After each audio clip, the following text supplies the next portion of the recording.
Vai jūs zināt, kad cilvēks kļūst vecs? Kad viņu pamet drosme sākt visu no sākuma. Pasaule balstās uz drosmes sākt visu no sākuma un ticības, ka tas tiešām ir sākums. Šie Šarmantā Zigismundas kuiņu vārdi ir par mums.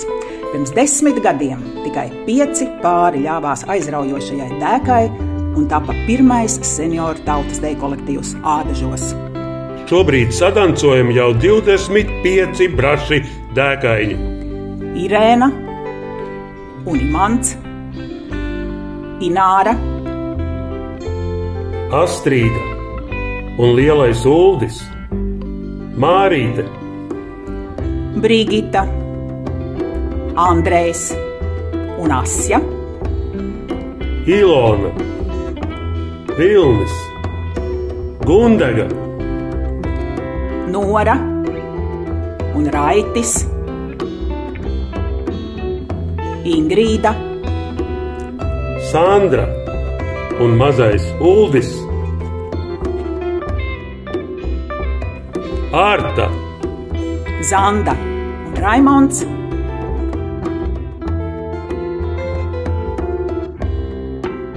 Betija, Āris, dēkas prezidente Evija, mūsu koncertmeistare Gaļina dēkas sargeņģelis Lolita un mūsu zelta pāris Biruta un Osvalds.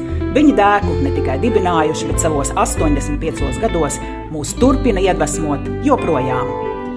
Dēkaiņu vidējais vecums ir 65 gadi. Esam ļoti bagāti. Mums kopā ir 45 bērni, 52 mazbērni un jau 4 mazbērni. Un no viņiem visiem, starp citu, jau 15 ir braši dejotāji. Un ļoti bagāti esam, jo mums ir daudz draugu dejā. Šai Ādažu kultūras centra lielajā ģimenē vien ir vēl 4 kolektīvi. Visi ļoti aktīvi, radoši koncertē. Šodien kopā ar mums senioru deju kopa Sprigulis un tautas deju ansamblis Sprigulītis. Lai sadanco visi!